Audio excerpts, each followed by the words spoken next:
you're gonna maybe need maybe more than one pep talk. Right, but not a whole pep talk. Maybe just another little itty bitty pep talk, or something final that says, "Okay, right, a brunch." Yes, a seminar.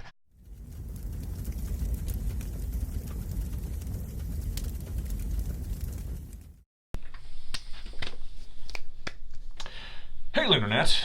It's Paul. It's Matt. What's up, Tomcats? The Tomcats are back in force. All right. We're the Dork Lords. We're talking about Legion, Season 3, Episode 7, entitled Chapter 26. Penultimate episode. Easy for us to say. That's right. Yes, so next week will be it's exciting, but also like, oh, man. Okay. But, so we're going to talk about this episode. And, we had some interesting comments coming before this episode. People chatting in on what they thought, theories. Sure. Excellent theories. Sure. Also some things that people wanted to see paid off, which I'll get to a little bit later. But I think it's something to think about for our final episode and how that's going to bring everything together, perhaps. Okay, but first, let's talk about this episode. We begin with Charles. We're back to Professor X. That's right. By the way, I had a lot of fun with this episode. I thought there was a lot of cool, there was, Professor X and Farouk, and Professor X and David, and Professor X, Farouk and David. But it was yay! I don't know.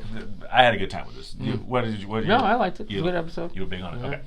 So we start with Professor X at the moment, when he reached out with his proto-cerebro and made contact for the first time with Farouk, who, as we knew, but you get confirmation in this episode that Farouk was looking for him at the same time. Yes. He says, to see and be seen. And I'll say this, toward the end of this episode, Charles admits to David, I've been naive, or something like that. Yeah! Man, he is naive. Whew! He's like a little kid. I mean, how trusting Charles is of Farouk. Right. Yeah. His scenario, his surroundings. I think it said at some point that he was happy to find someone else like him. Yeah. So he couldn't. So therefore, you can almost understand how he couldn't imagine how someone would amass so much power.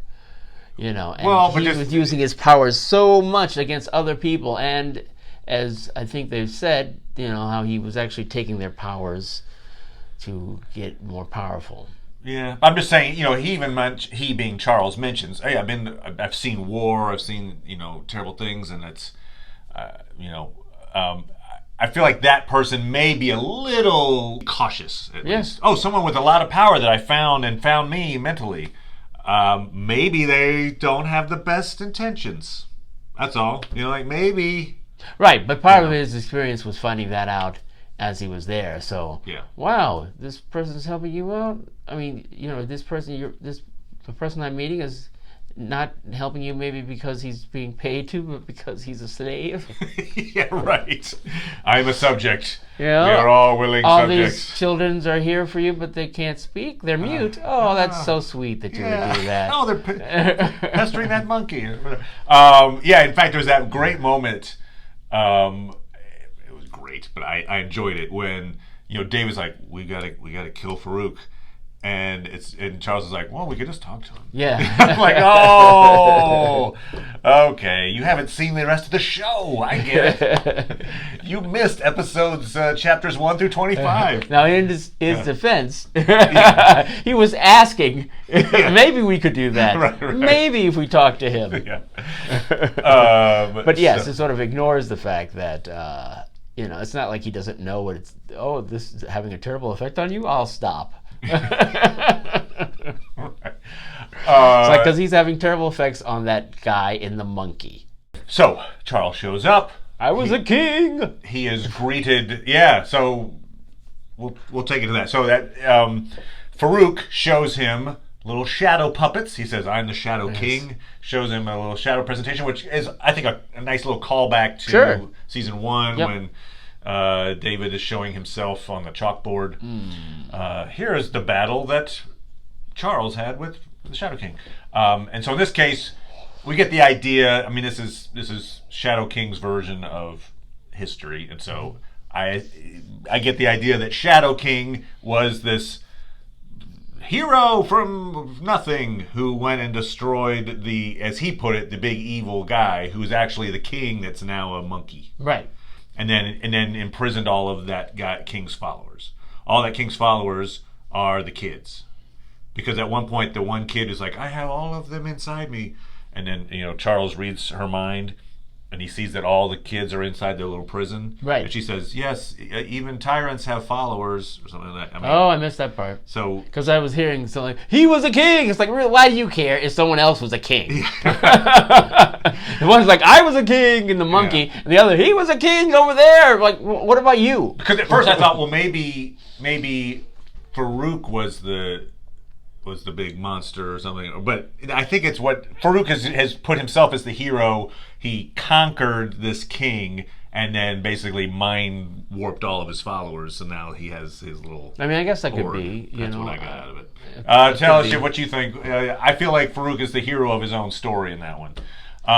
Because I feel like, I guess it's possible that that the king was perhaps subjugating the people in the same way, and now they just got a new person in charge. Yeah, good point. Yeah. But what I imagine, though, and it may not be the case, we just haven't, maybe we just haven't enough information. What I imagine, though, is just like, he's coming up and like, wow, I've got big powers, but this guy has powers, and I just want to, Yeah. So he's just. The truth of it is most likely, hey, I'd like to be a rich, powerful guy. Wah, wah, wah, wah, wah, wah. Yeah. Great, now I am. Something that I thought was really interesting was the parallel between. We see Farouk and his followers versus David and his followers, right? Yes. It's like, I have these brainless zombies that follow me around in my palace of sorts. Yes. By the way, looks great. The visuals in this episode. Yeah. Just the look of the place and I don't know. I was impressed with the episode, but sometimes I was thinking, you're not showing us that much. Like when David later comes in, it's a nice place you got here. I was like, there's nothing to see there. It's just a bunch of shadow. I like the hallways and the front. I don't know. That was in a different place, but at that point he'd only seen nothing. He just saw a tent. His astral plane is like, oh, I'm at a glass table with a fern under it. Yeah. Come on, man. Put a little more imagination in there. Anyway, no, it's fine. But I did like the look of it. I thought it was visually appealing. So Charles has been ensnared. We see right off the bat, in Charles's imagination as he's sleeping on the plane over to Morocco, he envisions this bullfighter. Yes. And then he is the bull at the end. Yes. They pull the head off of the bull who's been killed. And so it's that. Yeah. So Farouk is your bullfighter who is teasing and just waiting for the moment to kill his prey, which is Charles. Sure. In this moment. And there's the line that keeps coming up is, you should never have come. Yes. Which, makes me think of actually Star Wars with the I'm endangering the mission, I shouldn't have come. But because in that case, Darth Vader's reaching out with his mind, he can read anyway. But so Farouk is telling that to Charles. That was the magic phrase that beat the king. You should never have come. But then David switches it around and uses it on Farouk when Farouk's trying to read his mind. Yes. There's been like, you should never have come, and it kind of makes Farouk unbalanced. What occurred to me was because this is after David establishes contact with Xavier, and decides to be his buddy, and I liked how in his head he was playing a little party so that he could read this guy's minds. He was there. No, a party. Party's in there. It's the same song from before. It's the one with the I said Captain. I said what? I said Captain. I said what you want. Before what? From like 2 episodes ago, or when he went back in time with Switch. Oh. It's the same song. Oh, okay. And so it's the song he uses, I guess, to block people out. And so, as Farouk's trying to read it, he can, I'll just throw my Captain Says What song at you. Enjoy, Farouk. Because, it's back in the 60s, right? So it's like, what is the strange music in this man's head? Yeah, right. What? David shows up. And interesting, obviously, there is the fact that they're both kind of about the same age. I don't know if they're exactly the same age, but they're, David's over 30. Yes. And so it's just interesting, the father-son relationship, but they are, as you mentioned, kind of buddies almost, or like, we're peers. Yes. And I think that introduction is worth talking about because he takes him into his own mind palace. Right. And that's where he gives him it was good. It cut down on the explanation of everything. Like, here's the bread of knowledge. Yeah, take the little cake of knowledge, and then I loved how they showed it on his face. I thought that was a cool little visual. And we're like, we got it. Now Charles theoretically knows everything that's happening. Yeah. Although we see that he doesn't later, but, Yeah, what did he show him? Maybe he was... Well, maybe there was so much that was hard for him to sort of interpret. Grab it. Meanwhile, we've got... Sid and the Careys have followed Switch's trail and have arrived at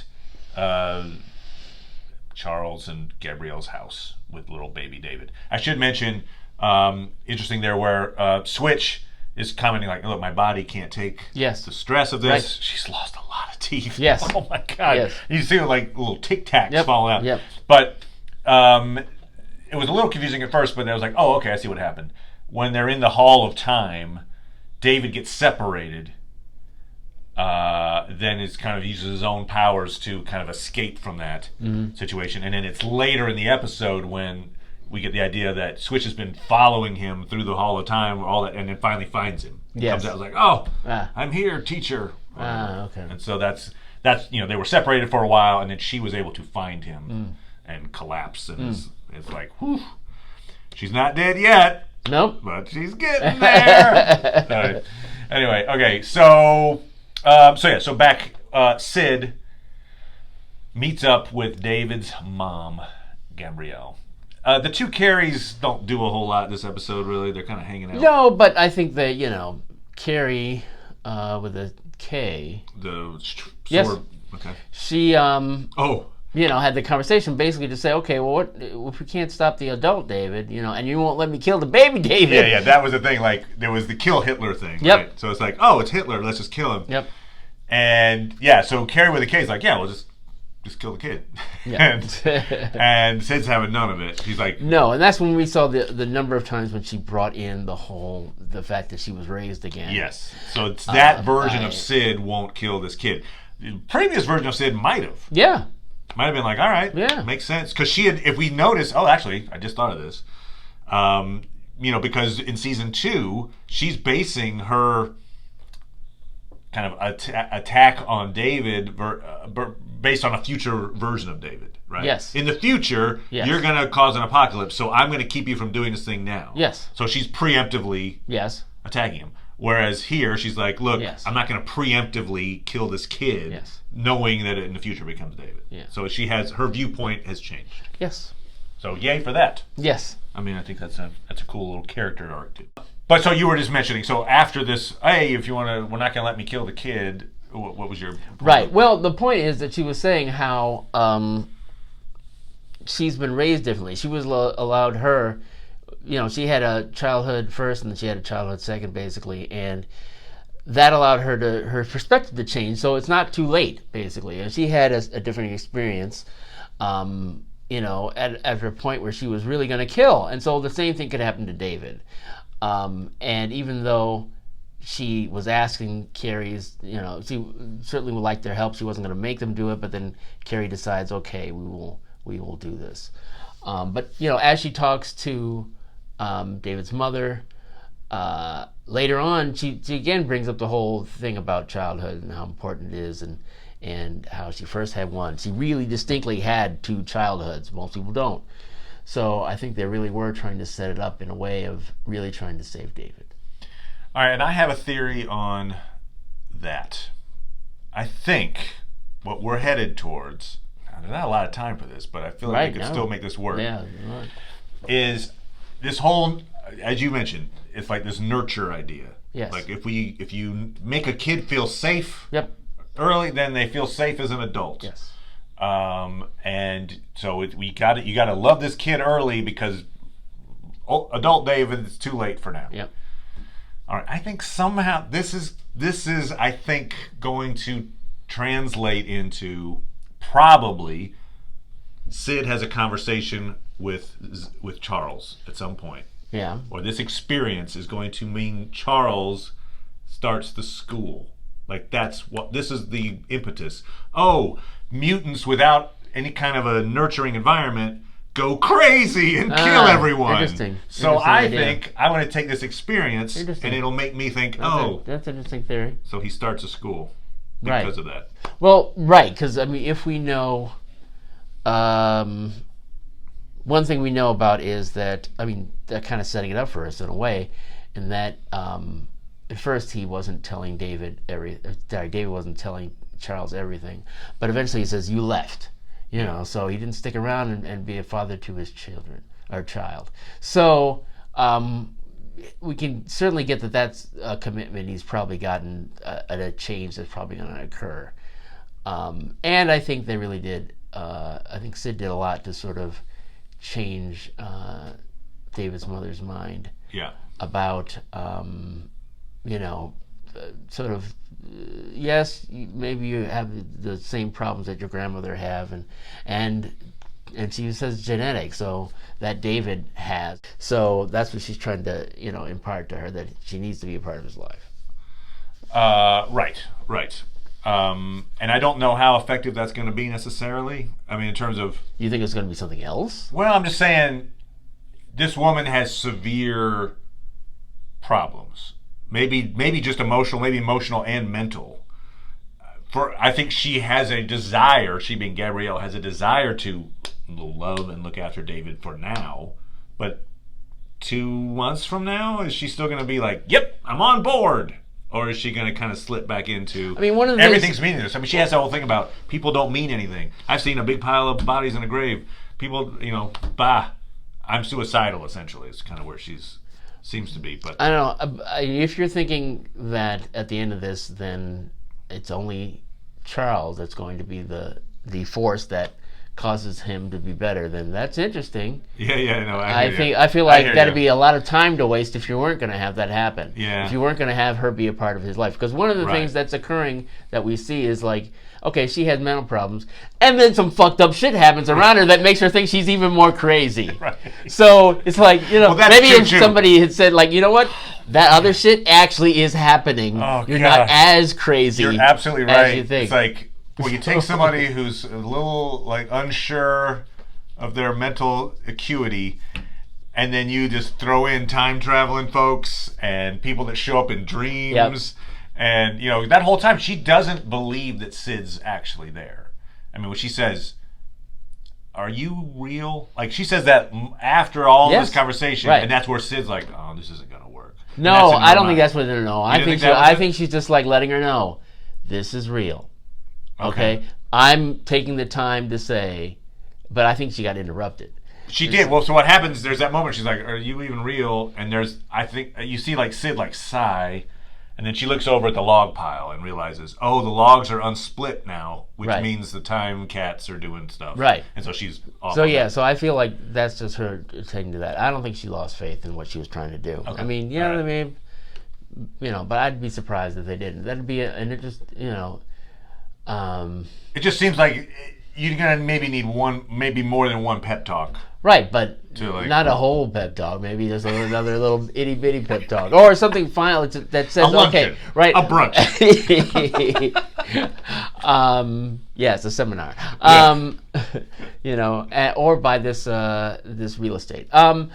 But perhaps what's going to happen is that now that Charles and Gabrielle can come together Yeah. and be like, okay, I will help you stay grounded. And grounded. That's true too, because there's the bit where, and we'd heard this a couple episodes ago, the whole reason that Charles is reaching out is because he was feeling lonely. Yes. And that comes up again where Farouk's like, you're lonely. He's like, oh, I'm not really lonely, but I'm just, and Farouk alone. And Charles doesn't disagree. But yeah, so maybe there's this sense of, okay, I've been reaching out to find people like me, but what does that even mean? Like, oh, somebody has my powers, great. I mean, maybe what I need to do is find this loving environment.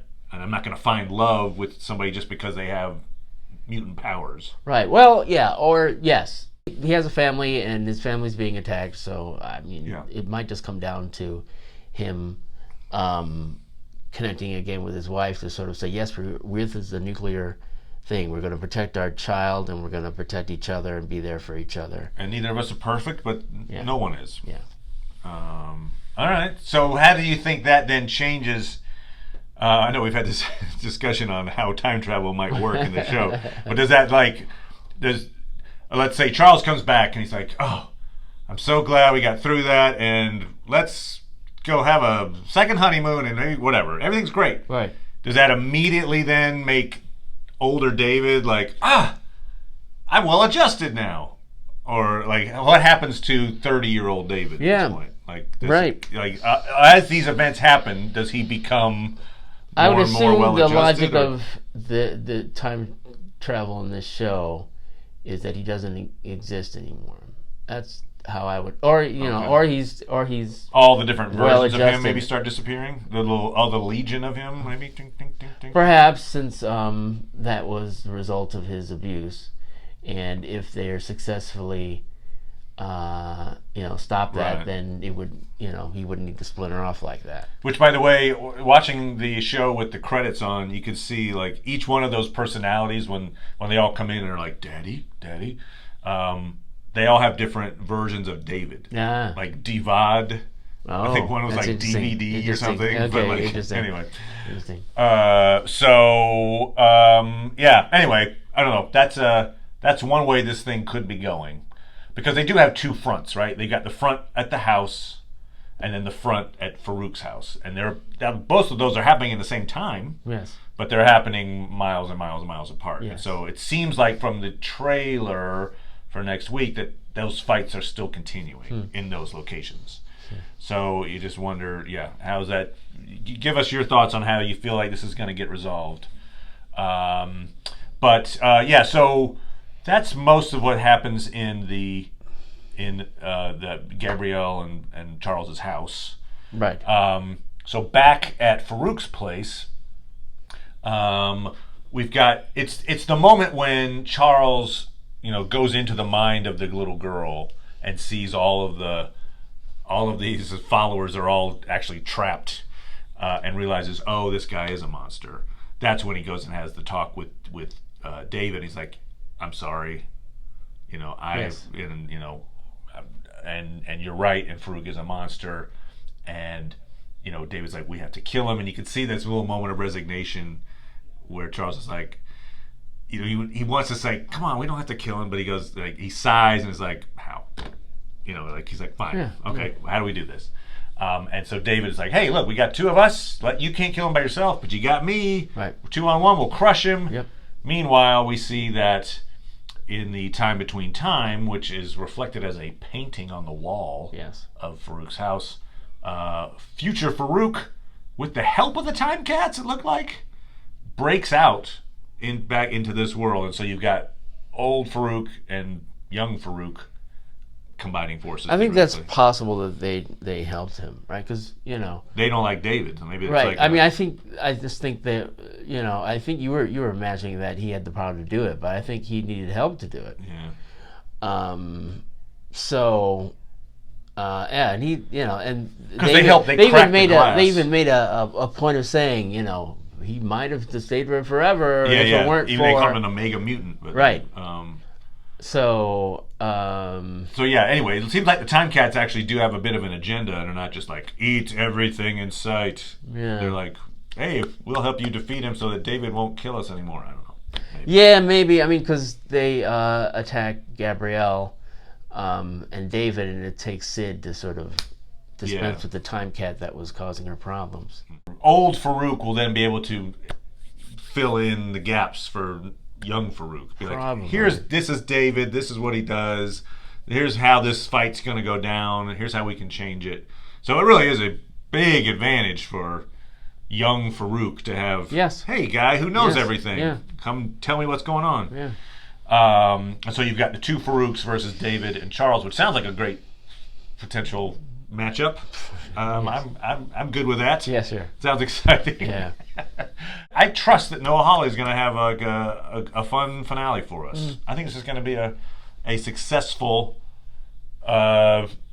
series finale, baby. One of the better ones. So what were the things that someone said that would need to...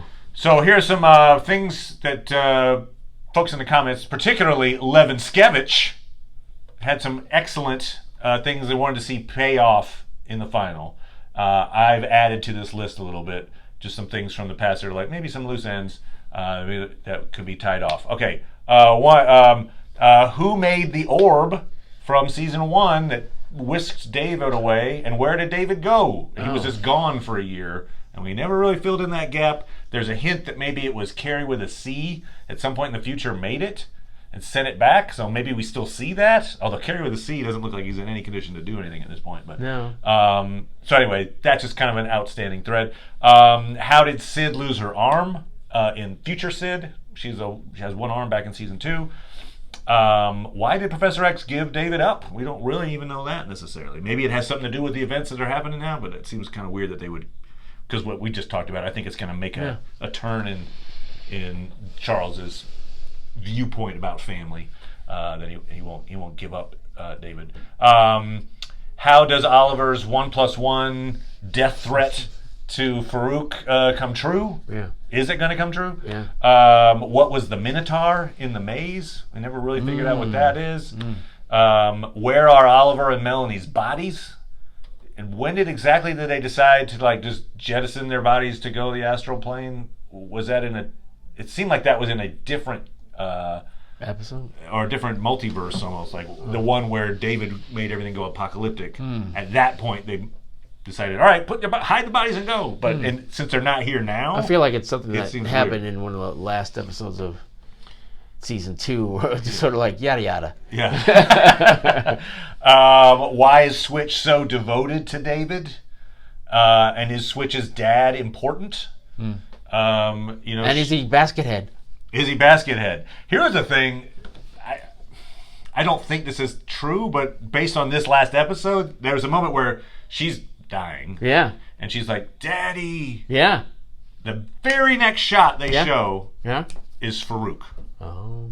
Now, I was like, could it be that maybe I'll just throw this out. I don't think this is accurate, but, Farouk says, I met a time traveler once. It was a woman. Oh, it's interesting how you're all women. Maybe he had a relationship with a time traveler woman. She later had a kid who then became this kid. So actually Farouk is her dad? And that's part of the reason why she's been doing what she's doing? I don't know. She doesn't know that, though. Yeah. Right? Yeah. I mean, if it's possible, if that's the case, then she doesn't know that's her father. Just throwing it out there. And the thing that she's concerned about are robots. Right. And the fact that she's got this person, it seems like it's her dad, giving her rules for time travel. That doesn't fit with the idea that Farouk's her dad. But anyway, it was an interesting little, I was almost, it was just weird that was the next scene. It was like, and there's Farouk. And then it's, if you start thinking about the idea that if somehow using her time travel, she figured that out, maybe that's a reason why she's doing what she does. But otherwise, we don't really still know why. We don't know. Because David is really harsh to her this episode. And not to her face, but, he keeps she's like, I'm dying. Just one more time. That's all I need. And then when she kind of falls into frame, I just killed myself finding you, Charles is like, who's this? And David's like, she's nobody. She's just how I got here. He's really dismissive of what she is. He's dismissive, but I think what we're seeing there is his desperation. So he does think he's important, because I feel like later on is the reason why he decides, you know what, I don't have much time. I've got to get down to it. But I mean, even like Charles has that line. No, I know he's got that line. Everyone is. I think that was. I think that was. Like, she's I think that was a nice moment. So that was important that he was calling that out, but also because I think he wanted to remind him, basically, like a father, like, okay, so that was him being empathetic. Empathy. Yeah. We just saw a non-empathetic. So I think that had, but I think it was because he's desperate. He's just trying to move on. Like, so, don't worry about that. Yes, this is the main thing. That's my problem. Don't worry, I'll deal with that. Because I think when everybody's like, when he disappears, after he disappears, and like, where's David? So here all the other Davids. How when he comes back, he's like sort of like, okay, I haven't got much time, so So what happens? I mean, we talked about this before, but I mean, I'm seeing that as an example of how he understands that he needs to take her into consideration. Assuming, let's say, Switch dies, which I think is going to happen. Yeah. Does that mean David gets stuck in the past? Matted. She's been matted. I made the death prediction. She must die. She must die. You should never have come. But what does that do, like, in terms of powers-wise? If she took him back into the past and then dies, does that mean he's stuck in the past? Maybe he can just use his own powers to get back at this point. I don't know. But, there is that thought of, like, he might, not just her own self-interest, like, oh, no, you're dying. And also be like, oh, no, you're dying. Oh, crap. All right, send me back first. Send me back. Whatever. I don't, you know what I mean? This is why you hate time travel. That's why I hate there's too many variables. Anyway. It's like, I'm completely chill thinking about Or when she dies, does it just snap him back into, like, the, like, whoop, when he's back up into the future again? I don't know. Yeah, who knows? All right, we're going to find out because she's going to die. All right. What other things do we have? Oh, one thing that the mother's love thing was like, a mother's love is the most powerful thing. Yes. That made me think of Harry Potter. Voldemort's coming in the body of Farouk. Right. So there you go, everybody. That is our little recap of episode 7. It's coming up. Yep. The fat finale. Yep. The fat finale. The fat finale. I'm gonna be coming back from a wedding. Ooh. So I'm gonna be like, gotta watch the thing on a plane somehow. Like, how do I get the Wi-Fi working? Anyway, but we'll work this out, and we'll be back to talk about it next week. Thanks, everybody. Talk to you. Bye, Time Cats. Bye, Time Cats.